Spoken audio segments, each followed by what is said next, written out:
এই তাওহীদ লা ইলাহা ইল্লাল্লাহ, এটা কলিজার মধ্যে বসানো। নবী সাল্লাল্লাহু আলাইহি সাল্লাম বলেন, আল্লাহর নবী বলছেন, ওয়ালাম আন্নাল উম্মাতা লাউ ইজতামাআত আলা আন ইয়ানফাউকা বিশাইইন লাম ইয়ানফাউকা ইল্লা বিশাইইন ক্বাদ কাতাবাহু আল্লাহু লাক। আল্লাহর নবী বলেন, উম্মত শোনো, গোটা পৃথিবী যদি একত্রিত হয়ে সিদ্ধান্ত নেয় তোমার একটি উপকার করবে, কিছুই করতে পারবে না, তোমার কেবল সেই উপকারটাই হবে যেটা আল্লাহ তোমার জন্য তাকদীরে আসমান জমিন সৃষ্টির 50,000 বছর আগে লিখে রেখেছে। ওয়ালা বিজতামাউ আলা আন ইয়াদুররুকা বিশাইইন ক্বাদ কাতাবাহু লাম ইয়াদুররুকা ইল্লা বিশাইইন ক্বাদ কাতাবাহু আল্লাহু আলাইকা। সবাই মিলে যদি এটাও সিদ্ধান্ত নেয় তোমার একটি ক্ষতি করবে, বিপদে ফেলবে, মুসিবতে ফেলবে, আল্লাহর নবী বলেন কোন মুসিবত তোমার আসবে না, আসবে কেবল সেই মুসিবতটাই যেটা আল্লাহ তোমার জন্য তাকদীরে লিখে রেখেছেন। রুফিআতিল আকলাম ওয়া জাফফাতিস সুহুফ।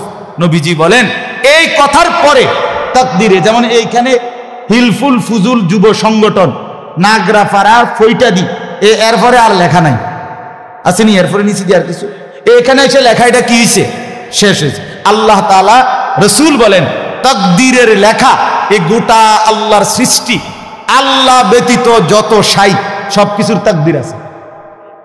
বুঝেন নাই কথা? এটা আল্লাহ ব্যতীত যত কিছু সবকিছুর কি আছে, এই গাছ মাছ আকাশ জমিন, হ্যাঁ, এই মশা মাছি পিঁপড়া যা কিছু আছে আল্লাহ সৃষ্টি, নদী সাগর সবকিছুর কি আছে, তাকদীর আছে। এই নদীতে কতদিন জোয়ার আসবে এটা লেখা আছে, কতদিন ভাটা আসবে এটা লেখা আছে। তাকদীর শুধু মানুষের না, তাকদীর মা সাওয়াল্লাহ, আল্লাহকে বাদ দিয়ে যা সবকিছুর তাকদীর আছে। ও ফিপরারও তাকদীর আছে। এবারে আমার থেকে বাচ্চা গেছে গায়েন, এবারে টিপ দিয়ে মেরে গেছে, ঠিক কি না বলেন না? হ্যাঁ, মশা আমারে কামড়াইয়া গেছে, আমি পারছি না ধরতে, এবারে মেরে গেছে। এই তাকদীর লেখা আছে, ফয়সালা আছে। তো এই কথার পরে যে মাখলুক তোমার কোনো উপকারও করতে পারবে না, মাখলুক তোমার কোনো ক্ষতিও করতে পারবে না, এই কথা লেখার পর আল্লাহ তাআলা তাকদীর লেখার যেই কলম এটা উঠাইয়া ফেলছে, তাকদীর লেখার যে কালি এগুলো ফেলাই দিয়েছে, মানে এরপরে আর কথা নাই। এই কথার উপরে তাকদীর শেষ হয়েছে যে মাখলুক কিছুই করে না, হাও না নাও না, পক্ষেও না বিপক্ষেও না, যা করে কে করে? আল্লাহ। আল্লাহ আল্লাহ করে, আল্লাহ। বলে তো ডাক্তারে চিকিৎসা করলে রুগী ভালো হয়, এই ডাক্তারে চিকিৎসা করলে রুগী মারাও যায়। যে হাসপাতালে রুগী সুস্থ হইয়া বাড়ি যায়, এই হাসপাতাল থেকে রুগী মইরা অ্যাম্বুলেন্স ওর, ঠিক কিনা বলেন? তাহলে বোঝা গেল মাখলুক থেকে, কার থেকে? এই সহজ কথা বললাম, তাওহীদ। এটা রিসালাত কি? রিসালাত হলো মুহাম্মাদুর রাসূলুল্লাহ সাল্লাল্লাহু আলাইহি ওয়াসাল্লাম। তার মানে মাথার চুল থেকে পায়ের নখ, জিন্দিগির পুরাটা, এই দেহের সবকিছু, এবং আমার জীবনের একেবারে ঘর থেকে দেশ জাতি রাজনীতি, ঘর পরিবার সমাজ, আচার আচরণ, বাজার ব্যবসা, লেনদেন, হাসি কান্না, আয় উপার্জন, সামাজিকতা, অনুষ্ঠানাদি, পাড়াপড়শি, সমাজের আমার জিন্দিগির, আমি এক মানুষ জীবনে যা করব, ঘরে কিংবা বাইরে, হাটে কিংবা মাঠে, বাজারে কিংবা ব্যবসায়, আয়ে কিংবা লেনদেনে, দেশে কিংবা রাজনীতিতে, সবকিছু একজন রাসূল মুহাম্মদ সাল্লাল্লাহু আলাইহি সাল্লাম ওনার দিক নির্দেশনায়, ওনার সুন্নাতে, ওনার তরিকার উপরে করা, এভাবে জীবনটাকে গঠন করা, এটার নাম রিসালাত। এটার নাম রিসালাত। কোনোভাবেই বাপ এই কথা বলার কোনো সুযোগ নাই, ইসলামকে কোনো একটা জায়গার মধ্যে সীমাবদ্ধ করার কোনো অনুমতি নাই। এটা ঈমান থাকবে না, ঈমান থাকবে না। সোজা কথা, হুজুর এর দূর পর্যন্ত কইতে পারবেন, এর বেশি যাইবেন না, না, এই কথা বলার সুযোগ নেই। এটা কুফরি, কুফরি। ইসলামকে রাজনীতিতে টাইনা আইনেন না, ইসলামকে এলাকার টাইনা আইনেন না, ইসলামকে বাজারে টাইনা আইনেন না, ইসলামকে হাটে টাইনা আইনেন না, ইসলামকে ওইখানে না, না। এটা যদি আপনি বিশ্বাস করে কন, এটা যদি আপনার কলজার থেকে কইয়া থাকেন, আপনার ঈমান নেই। কথা বুঝেন না? সাবধান। হ্যাঁ, অপ্রিয় হইতে পারে কোনোটা, কোনোটা আপনার অপছন্দ হইতে পারে, কোনোটা আপনার গায়ে লাগতে পারে, কোনোটা আপনার নেগেটিভ হইতে পারে, কিন্তু এর মানে ইসলাম, আল্লাহর কোরআন, শরীয়তের বিধান, রাসূলুল্লাহর সুন্নাহ জিন্দেগি আপন ধারায় চলতে দিতে হবে। আল্লাহ আমাদেরকে বুঝ দান করে। কোনো কিছুতে এই দাড়ি রাসূলুল্লাহ সাল্লাল্লাহু আলাইহি সাল্লামের বিধান কিনা? কথা বলেন না, বিধান কিনা? আপনি এটাকে তুচ্ছ তাচ্ছিল্য করলে হবে, আপনি এটাকে অবজ্ঞা করলে, হ্যাঁ হুজুর আর ওয়াজ নাই, ঘুরে ফিরে কেবল দাড়ির কথা বলতেছেন, আর কোনো আছে, এটাও একটা ওয়াজ, আপনি এটাও শুনেন, এরপর একটি শুনেন, অসুবিধা কি? আরো কম আপনি থাকলে তো আমি আরো কম, অসুবিধা কি? কথা বুঝেন নাই? আমি এই কথাটা আপনি এটা কি বুঝাইতে চাইলেন? এটা কি বলতে চাইলেন? আমি একবার একজনকে বলছিলাম যে আমি এই বলতে পারবো না, ওই বলতে পারবো না, একটা কাগজ লিখে দিছে উনি, এডি কওয়া যাইতো না। আমি মাশাআল্লাহ, যেডি কওয়া যাবে না, এরপরে নিচে লিখে দিছে কোরআন সুন্নাহর কথা বলবেন। তো আমি বললাম এগুলো তো বাদ দিলাম, কোরআন সুন্নাহর কথাগুলো এডি বাদ দিয়া কি হইতে পারে? আঙ্কেল আপনি যদি স্যাম্পল হিসাবে আপনি কিন্তু 10টা মিনিট কইয়া দেন যে এগুলো হইল কোরআন হাদিসের কথা, এরপর আমি ব্যাখ্যা করবো, আপনি কিন্তু শুধু মূল বক্তব্যটা শিরোনাম দিয়ে আপনি দূর কইয়া দেন যে এটা কি কইতাম, আপনি কম এগুলো কি আর আমরা জানি? তো আপনি না জানলে কাগজ লিখুন কেন? এটা তো একটা স্ববিরোধী কথা হইলো, স্ববিরোধী কথা না? আপনি জানেন না, এদিক দিয়েও আপনি এটা বুঝেন, আবার আপনি আইন কানুন দেখাইতে আছেন, তো এটা আপনি কি বুঝে আইন দিলেন? আল্লাহ আমাদেরকে বিবেক দান করেন। এটা ইনসাফ না, বরং জীবনের সব কিছু রাসূলুল্লাহ সাল্লাল্লাহু আলাইহি ওয়াসাল্লামের সুন্নাহর আলোকে, দিক নির্দেশনার আলোকে পালন করা, এটা ইনসাফ, এটাই দ্বীন, এটাই ইসলাম, এটাই শরীয়ত, এটাই নাজাত, এখানেই জান্নাত। আমার ঘাটতি আমাকে মেনে নিতে হবে, আমার কমতি আমাকে এটা মেনে নিতে হবে। মেনে নিতে হবে কিনা বলেন? হ্যাঁ, স্বীকার করতে হবে, এটা আমার কমতি, এটা আমার ঘাটতি। অবজ্ঞা করা যাবে না, তুচ্ছ তাচ্ছিল্য করা যাবে না, টিটকারি মস্কারি করা যাবে না। ইসলামের একটা ছোট্ট জিনিসকেও তুরস্কার করা, তুচ্ছ তাচ্ছিল্য করা, ইস্তেহজা করা, এটা কুফর। আপনি জিজ্ঞাসা এনে ওলামায়ে কেরাম, এটা শরহে আকায়েদের মাসআলা, কুফরি। আপনি দাড়িকে, মিসওয়াককে, টুপিকে, পাঞ্জাব, যা কিছু ইসলামের নিদর্শন, তার একটি জিনিসকেও আপনি অবজ্ঞা করতে পারবেন। ইস্তেহজা আপনি পালন না করা, এটা হলো কবিরা গুনাহ, আর অবজ্ঞা করা কুফরি। একদিন মসজিদে মুয়াজ্জিন বেচারা পাগড়ি মাথা দিতেছে, ভদ্রলোক পয়সাওয়ালা মাতবরে এনে খাড়াইয়া এক পাশে প্রথম কাতারে, সে বলতেছে এই সমস্ত তেনাতুনা বান্ধনের টাইম এখন আসেনি।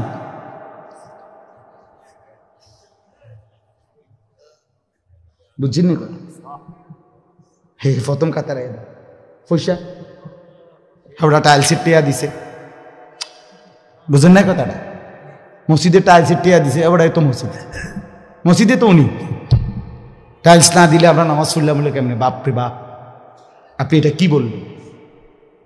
কাকে তিরস্কার করলেন? আমার এই দুই চোখে আমি দেখছি, এই চোখে ভদ্রলোক কোটি কোটি টাকার মালিক, প্রাইভেট ব্যাংকের ভাইস চেয়ারম্যান, উনি জানাজা পড়ছে। জানাজার আগে ইমাম সাহেব, স্থানীয় একজন ইমাম সাহেব কবরের আযাবের দুইটা কথা কইছে। উনি একটু 4-5 মিনিট বলাতে 2-4 জন নেতা বক্তব্য দিতে পারে না। হইতে পারে না যে জানাজার আগে দিয়ে কুদুর কথা কয়, কথা বুঝছেন কিনা? এটা কোনোভাবেই সুন্নত না, সুন্নত কোনো তরিকা না, কেমনে চালু হয়ে গেছে। যাই হোক, তো ওই ইমাম সাহেব কবরের আযাবের কথাটা বলাতে হতে পারে 2-4 জন নেতার বক্তব্য দিতে কি হয়েছে, একটু সময় হয়েছে না বা পারছে না দিতে। এই জায়গাটা নইলে আরো 2 জন কুদুর কথা কইতো, ওই ভুল উচ্চারণে কইতো, আরে কুল্লু নাফসিন যায়কাতুল মউত। আপনি এতটি জানাজা পড়েন, আপনি দূরে এই লাইনটাও ঠিক করতে পারলেন না। এই কথাটা কমপক্ষে ঠিক করতেন যে আমি যেহেতু প্রায় জানাজা ফরন লাগে, হ্যাঁ এটা তো কদ্দূর ঠিক করি না, এইটাও কইতে পারেন। তো যাই হোক, উনি ডাইকা ইমাম সাহেবকে বলতেছে, আমি নিজে দেখছি, উনি ডাইকা বলতেছে, হুজুর কবরের আযাবের মিথ্যা ভয় দেখিয়ে লোকদেরকে আর কতদিন বোকা বানিয়ে রাখবেন? মুসলমানের বাচ্চা জানাজা পড়ছে, অহংকার করে গেলেন দুনিয়াতে আর কি। এরপরে মরতেন না, আপনি মরতেন না, আপনি কবরে যাইতেন না শেষ পর্যন্ত না, ফেরেশতা আপনারে দেখবে না কবরে। আল্লাহ আমাদেরকে বুঝ দান করে। আমার বাপ, আমি দিল থেকে বলতেছি, অন্তর থেকে, পুরা দিন রাসূলুল্লাহ সাল্লাল্লাহু আলাইহি সাল্লামের সুন্নাতকে, নবীজির কোন তরিকাকে, কোন কথাকে আপনি প্রথম ধাক্কায় ফেলে দিবেন না। কথা রুচেন কিনা বলেন, মাথা নোয়ায় ফেলবেন, নত নিজেকে ছোট করেন, এরপরে ভাবেন আমার এই ত্রুটির সমাধান কি করতে পারি। ঠিক কিনা বলেন না? আল্লাহর কাছে বলেন, মাওলা আমি যে এই কারণে পারতেছি না, আপনি তৌফিক দেন, আপনি সুযোগ দেন, আপনি ব্যবস্থা করেন। আল্লাহ চাইলে ব্যবস্থা করে দিন। তাহলে রিসালাত। 3 নাম্বার হলো আখিরাত। 3 নাম্বার হলো কি? আখিরাত মানে জীবনের সব কিছুকে, আখিরাতকে মাথায় নিয়ে আমাকে মরতে হবে। কবর, হাসর, মিজান, ফুলসিরাত, আমার হিসাব, আমার আমলনামা, ফুলসিরাত পার, জান্নাত কিংবা জাহান্নাম, এইটাকে মাথায় রেখেই আমার হাঁটা চলা, আয় উপার্জন, স্ত্রী সন্তান, সংসার, আমার চলা ফেরা, আচার অনুষ্ঠান, বাজার ব্যবসা, লেনদেন, মানে কোনো কিছু করতে গিয়ে আমার যেন আখিরাত ক্ষতিগ্রস্ত না। ওয়া ইন্না দারাল আখিরাতা লাহিয়াল হায়াওয়ান। আল্লাহ বলছে, বান্দা ওই আখিরাতটাই হলো বেঁচে থাকা, দুনিয়া তামাশা।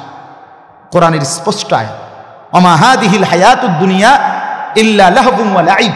আল্লাহ বলছে, বান্দা দুনিয়া আর কিছুই নয়, শুধুই তামাশা, শুধুই খেলাধুলা। অতএব দয়া করে, আমার সময় নাই, আমি আর বাড়াতে পারছি না, কিন্তু এই কথাটাই আপনাদেরকে বুঝাইতে চাই, আমার সব কিছুর মধ্যে আখিরাতকে সাথে নিয়ে, সামনে নিয়ে যদি জীবন চালাই, আল্লাহর কসম দুনিয়ার সব প্রয়োজন পূরণ হবে, আখিরাতের জান্নাতও মিলে যাবে। আপনি ঠকবেন না বাপ। ফজরের নামাজ পড়লে কেউ ঠকে না, 5 ওয়াক্ত নামাজ পড়লে কেউ ঠকে নাই দোস্ত। হারাম উপার্জন করে কেউ লাভবান হয় নাই। গুনাহ কাউরে তৃপ্তি দেয় না, গুনাহ কাউরে, কোনো সুদখোর তৃপ্তিতে নাই, কোনো ঘুষখোর তৃপ্তিতে নাই, কোনো কিস্তিওয়ালা তৃপ্তিতে নাই। 90,000 টাকা ইনকাম করে, 60,000, 70,000 মাসে ন্যূনতম কামাই। আমি নিজে জিগাইছি, কাকু কিস্তি কয়টা? 60টা। কিস্তি চলে 60টা, মাসে ইনকাম 70,000। তাহলে 70,000 টাকা ইনকামের পরে যদি কিস্তি চলে 60টা, আমার মসজিদের ইমাম সাহেবের বেতন 10,000, 8,000, এবার আর কিস্তি চলার কথা কয়টা? কিন্তু ইমাম সাহেবের কোনো কিস্তি নাই। ঠিক কিনা বলেন না? ইমাম সাহেব কিস্তিও নেয় না, এশার নামাজের পরে ফজর পর্যন্ত চুরিও করে না, ডাকাতিও করে না। বেটা মালিকের ঘরে সেজদা করে, আল্লাহর ঘরের গোলামি করে, খোদার 30 দিন 10,000 টাকা দিয়ে বউ বাচ্চা নিয়ে ইজ্জতের সাথে হাসি মুখে, ধোয়া সাদা পরিষ্কার পায়জামা পাঞ্জাবি পরে আল্লাহর জিন্দিগি, আল্লাহর দুনিয়ায় জিন্দিগি কাটায় ফেলে। ওনার কিস্তি লাগে। আমার একবার একজনে কইছে, হুজুর রে আল্লাহ চালা, এরকম কইছি, আর একজন কইয়া উঠছে, আরে আমি কিন্তু আপনার কি ইবলিসে চালায়, আপনার কি শয়তানে চালাইনি? কথা বলেন না কেন? তো যেই আল্লাহ হুজুর রে 80,000 টাকা দিয়ে চালাইতে, আরে আপনারে চালাইতে 80,000 লাগে কেন? আপনার কিস্তি 4টা লাগে কেন? আপনি মূলত শয়তানের হাতে নিজেকে তুলে দিচ্ছেন। আল্লাহর হাত থেকে ছুটাইয়া নিয়া কার হাতে দিছেন? ইবলিসের হাতে, ইবলিসের হাতে। আপনি সুখ পাইতেন না, মনে রাখেন। আমি লিখকে দিলাম, সিল মাইরা দিলাম, আমার সিল আছে, সুন্দর সিল, ওই যে কম্পিউটার সিল, যে থাক, আমার এডি সিল আছে। আপনি সুখ পাইতেন না, আপনি তৃপ্তি পাবেন না। গুনাহ তৃপ্তি দেয় না। এক সাগর, আটলান্টিক মহাসাগরের সব পানি যদি কোনো নেশাখোর, মদখোর, কোনো গাঞ্জাখোরকে দেওয়া হয়, সব পান করার পরেও তার তৃপ্তি হবে না। কিন্তু 1 গ্লাস পবিত্র পানি পান করে তৃপ্ত হয়ে যায় হালাল। সারা পৃথিবীর 100 কোটি নারী যদি আজকের অসভ্য উলঙ্গ ছবি দেখে, যেই যুবক এরে যদি 100 কোটি নারীও উলঙ্গ করে দেখায়, কসম আল্লাহর, এই জানোয়ারের তৃপ্তি হবে না। কিন্তু একজন পুরুষ 70 বছর 90 বছর একজন হালাল স্ত্রী দিয়া তার জিন্দিগি কাটায় ফেলে। হালাল তৃপ্তি দেয়, হারাম কি দেয় না? আল্লাহ আমাদেরকে বুঝ দান করেন। অতএব আখেরাতকে বাদ না দেওয়া। যুবক বন্ধু তুমিও না, বুড়া বাপ আপনিও না, পর্দার আড়ালের মা বোন আপনারাও না। আল্লাহ আপনাদেরকে তৌফিক দেন, আল্লাহ আপনাদেরকে কবুল করেন। এই আয়াতগুলোতে আল্লাহ আখেরাতের কথা বলছে। আমি শুধু এক টানে তর্জমা বলছি, লা উকসিমু বিয়াউমিল কিয়ামা, আল্লাহ বলেন আমি কসম করছি কিয়ামতের দিনের। ওয়ালা উকসিমু বিন-নাফসিল লাওয়ামা, সাথে সাথে আমি আল্লাহ কসম করছি ওই অন্তরের, যেই অন্তর মানুষকে গুনাহের কারণে তিরস্কার করে, নেক কাজে উৎসাহিত করে। সুবহানাল্লাহ। আয়াহসাবুল ইনসানু আল্লান নাজমা ইযামা, আল্লাহ বলে মানুষ তোমরা কি ভেবেছ, তোমরা কি এই মনে করো আমি আল্লাহ কবর থেকে ছড়িয়ে ছিটিয়ে যাওয়া হাড্ডি গোশত যেগুলো ছিন্ন ভিন্ন হয়ে নিঃশেষ হয়ে গেছে, আমি সেগুলোকে একত্রিত করতে পারবো না? সুবহানাল্লাহ। আল্লাহ বলে বালা কাদিরিনা আলা আন নুসাব্বিয়া বানানা। এটা আগে আমি বুঝাইতে হবে, এক মিনিট। এই যে ফিঙ্গার দেয় যে, বোঝেননি? ফিঙ্গার নেয় না এমনি, ফিঙ্গার এই এতটুকু জায়গার মধ্যে 800 কোটি মানুষ যদি ফিঙ্গার দেয়, এই জায়গা একরকম একই সাইজের এই বৃদ্ধাঙ্গুলির এটা, কিন্তু 800 কোটি ফিঙ্গার ভিন্ন ভিন্ন। আচ্ছা, এই এদুর জায়গার ভিতরে 800 কোটি ডিজাইন কেমনে করলো? বুঝেন না কথাটা? জায়গাতেই করবে। এটার ভিতরে আপনি কয়টা আঁক দিয়ে কয়টা আলগা আলগা করতেন পারবেন? করেন না আপনার, 30টা নাহলে 300টা। 800 কোটি কেমনে করলো? ফিঙ্গার এটা এখানে। ও আমাগো হাজি মহিলা হারায় গেছে, বেডি রোমের থেকে চলে গেছে মক্কা শরীফ, কিচ্ছু নিছে না, কারণ কোনো কাগজ বেডির লাগে নাই, পাই না হারায় গেছে। রাত্র 11টা বাজে মহিলারে মোয়াল্লেমে গিয়া ঠিকই সৌদি আরব মোয়াল্লেম অফিস থেকে নিয়ে আসছে। কেমনে আনলো? ও ফিঙ্গার দিছে আর বেডির পুরা ঠিকানা বাইরেছে। বুঝেন না কথা? ওই এয়ারপোর্টে না কি নিছে? ফিঙ্গার নিছে। তাইলে আল্লাহ বলেন বান্দা আমি আল্লাহ শুধু হাড্ডি গুড্ডি ফেরত দেব না, ফিঙ্গারও ফেরত দেব। বালা কাদিরিনা আলা আন নুসাব্বিয়া বানানা। এই বানানা অর্থ আঙ্গুলের অগ্রভাগ। আঙ্গুলের অগ্রভাগে যেই দাগগুলো ছিল, ঠিক যারটা যেটা ছিল দুনিয়াতে থাকাকালীন, কিয়ামতের ময়দানে উঠাইবার সময় ওই ফিঙ্গার মিলাইয়া যদি এখানে ফিঙ্গার দিয়ে রাখো, হাসরের মাঠে ফিঙ্গার দিল, এক ফিঙ্গার আসবে। বালা কাদিরিনা আলা আন নুসাব্বিয়া বানানা, এমন যিনি তিনি আল্লাহ। বাল ইউরিদুল ইনসানু লিয়াফজুরা আমামা, আল্লাহ বলে অথচ মানুষ সে বর্তমানকে তো অস্বীকার করে করে আর সামনের ভবিষ্যৎ নিয়েও আমি আল্লাহর সাথে তর্ক করে। কি করে? ইয়াসআলু আইয়ানা ইয়াউমুল কিয়ামা। অহংকার আর নাফরমানি করতে করতে হুজুরদেরকে, আলেমদেরকে, দিনদারদেরকে ব্যঙ্গ করে জিজ্ঞেস করে কি কোন দিন হইব কিয়ামত? কয় না দি কোন দিন হইব? ফাইদা বারিকাল বাসার, আল্লাহ বলে হবে বান্দা সেদিন কিয়ামত হবে যেদিন ইসরাফিল ফু দিবে, সেদিন সমস্ত চোখ ধাঁধা লেগে যাবে। আহা কি হলো, আহা কি হলো। ওয়া খাসাফাল কামার, সব চাঁদটা আলোহীন হয়ে যাবে। জুমিআ আশ-শামসু ওয়াল কামার, সূর্য চন্দ্র এক হয়ে নিষ্প্রভ আলোহীন হয়ে যাবে, সব এলোমেলো হয়ে যাবে। আরে ওই যে একদিন শনিবার যে সকালবেলা ভূমিকম্প হয়েছিল কয়দিন আগে, মনে আসেনি আপনাকে? 9:30টার দিকে আমি চাঁদপুর ছিলাম মাহফিলের কারণে। কুমিল্লা ক্যান্টনমেন্ট তো আমার বাসা, তো ওইখানে এক ব্যবসায়ী ক্যান্টনমেন্টের গুমতি টাওয়ার, বড় টাওয়ার, ব্যবসায়ী আমারে ফোন দিচ্ছে, হুজুর হুজুর হুজুর কুদু দোয়া করেন দোয়া করেন। আমি কি হয়েছে? আমরা সব ব্যবসায়ী বাইরে গেছি। কি হয়েছে ভাই? কয় এখানে আমরা আপনার ভূমিকম্প হয়েছে, সব বাইরে হয়ে গেছে। আমি বললাম না ভাই, দোয়া করে আমার কোনো লাভ নাই, কারণ আমার এনো লড়ে, কে কারে দোয়া করে, আমার এনো তো কি হইতেছে, লড়ছে তো আমি আপনার কি দোয়া করতাম? আমি তো দৌড়ের উপরে আছি, ঠিক কিনা বলেন না কেন? হ্যাঁ, আল্লাহ বলেন কিয়ামতের ইসরাফিলের ফু দিলে জমিনের ভূমিকম্প এমন সব নড়বে একসাথে। অজুমিআ আশ-শামসু ওয়াল কামার ইয়াকুলুল ইনসানু ইয়াওমাইদিন আইনাল মাফার, কোটি কোটি মানুষ তখন পাগলের মতো দৌড়তে দৌড়তে বলবে, আইনাল মাফার, পালাবো কোথায় ভাই, দাঁড়াবো কোথায়, দাঁড়াবো কোথায়। ওই বেটাও বলবে সব নড়ে, ইনিও বলবে সব নড়ে, যেদিকে দৌড়াই সব নড়ে নড়ে নড়ে, সব নড়ে ভূমিকম্পে, কিয়ামতের ভূমিকম্প। আল্লাহ বলেন কাল্লা লা ওয়াজার, না বান্দা, জমিনে আজ আর কোথাও আশ্রয় নাই, আজ আর ঠাই নাই। ইলা রাব্বিকা ইয়াউমা ইদিনিল মুস্তাকার, আজ শুধুই তোমার রব আল্লাহর কাছে আছে। কার কাছে? ইউনাব্বাউল ইনসানু ইয়াউমা ইদিন বিমা কদ্দামা ওয়া আখার। এবার আল্লাহ বলেন আজ আমার কাছে ফিরিয়ে নিয়ে কিয়ামতের ময়দানে প্রত্যেককে জানানো হবে তুমি নিজের হায়াতে যা কিছু আমল করেছ, আর তোমার পরে তোমার নামে যা কিছু আমল চলেছে সব কিছু তোমাকে জানানো হবে। তুমি করেছো এই, তোমার নামে চালু ছিল এই, আমি করেছি নামাজ এত ওয়াক্ত, আমি মসজিদে দিয়েছিলাম তো সেই মসজিদে নামাজ হয়েছে এত ওয়াক্ত। আল্লাহ বলেন তোমার নিজের নামাজ, এটার নেকিও তোমার, ওই মসজিদে যে সহযোগিতা দিয়েছিলে সেই নামাজগুলোর সওয়াবও তোমার নামে দেওয়া হবে। এবার সুবহানাল্লাহ কইছেন না, নাউজুবিল্লাহ লেখা রেডি হন। তুমি যে দেখছো টেলিভিশন, এগুলার গুনাও লেখা হবে। তোমার যে বউ বাচ্চার জন্য রঙিনটা রাইখা আইছো টেলিভিশন, তারা পরবর্তী এই টেলিভিশন যেই 20 বছর দেখছে এইটার সমস্ত গুনাও তোমার নামে লেখা হবে।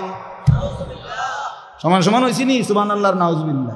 এবার আম্মু বুঝ করে বালিল ইনসানু আলা নাফসিহি বাসীরা। আল্লাহ বলে শুধু জানাবো না, বরং প্রত্যেকটা মানুষ নিজের আমলনামা নিজের চোখেই দেখতে পাবে। ওয়ালাউ আলকা মাআদিরা, যদিও সে নিজের আমলনামা দেখে নানা উজর আপত্তি ছলছাতুরি করতে চেষ্টা করবে, আল্লাহ এদিনই না তো না, ঠিক আছে কিন্তু এইভাবে বুঝি করছি না, আরে কি তো শুক্রবারটাও তো পাইতেছি না, শুক্রবার ওদের নাই। ফেরেশতা বলবো দোস্ত শুক্রবারে আইছিলা ঠিক, অজু হয়েছে না দেখে এটা লিখছি না। শুক্রবারে আইছিলা ঠিক, কিন্তু ওই যে খুতবার সময় জিমাইছ, তোমার তো হোকবা নাই, তুমি খারাই গেছো, ইয়ে হয়েছে না, বাদ সদর বদরেরই। হ্যাঁ, আল্লাহ বলেন বান্দা ওজোর পেশ করবে, কিন্তু আমি তার কোনো ওজোর শুনবো না। আল্লাহ আমাদের প্রত্যেককে আখিরাতের জন্য প্রস্তুতি নেওয়ার তৌফিক দান করেন। আমরা বাঁচবার উপায় নাই, আমরা আড়াল করবার উপায় নাই, লুকাইবার কোনো সুযোগ নাই। আছে কি কোনো সুযোগ? অতএব দোস্ত আমার, লা ইলাহা ইল্লাল্লাহকে মেনে নেন, মুহাম্মাদুর রাসূলুল্লাহকে জীবনে পুরা জিন্দেগি রাসূলের সুন্নাতকে গ্রহণ করেন, আখিরাতের জন্য প্রস্তুতি নেন। আল্লাহ তৌফিক দেন, আল্লাহ কবুল করেন। যুবক ভাই 5 ওয়াক্ত নামাজ পড়ো, ফজরের নামাজ কষ্ট করে হলেও পড়ো। মোবাইলের উলঙ্গ ছবি, নাচ গান, নর্তকী দেখা ছেড়ে দাও দোস্ত আমার। বাপ চাচারা বিড়ি সিগারেট খাওয়া বন্ধ করে দেন, চায়ের দোকানের আড্ডা বন্ধ করে দেন। হায়াতের শেষ টাইমটা আল্লাহর তাসবিহ, কোরআনুল কারীমের তেলাওয়াত আর তাহাজ্জুদ নামাজ পড়ে জিন্দেগিটা কাটান। পর্দার আড়ালের মা বোন নিজের ইজ্জত, নিজের পর্দা, নিজের সতীত্ব, নিজের সম্ভ্রমের কদর করেন। বোন আমার, মা আমার, বিবি আমার, বোন আমার, আল্লাহর দোহাই বলি, যে নারীর পর্দা নাই, যে নারীর ইজ্জত নাই, যে নারীর সম্ভ্রম নাই, তার কিচ্ছু নাই, কিচ্ছু নাই, কিচ্ছু নাই। এটা প্লাস্টিক, এটা শোপিস, এটা উপঢৌকন, এটা উপভোগের একটা বস্তু, যেটাকে দর্শক শুধু দেখে আর মজা নেয়। আল্লাহ আমাদের মা বোনদেরকে ইজ্জতের কদর বুঝবার তৌফিক দান করেন। আজকের যুবকদের এই মাহফিল আল্লাহ কবুল করেন, আমিন। সুবহানাল্লাহি ওয়া বিহামদিহি, সুবহানাকাল্লাহ। জি।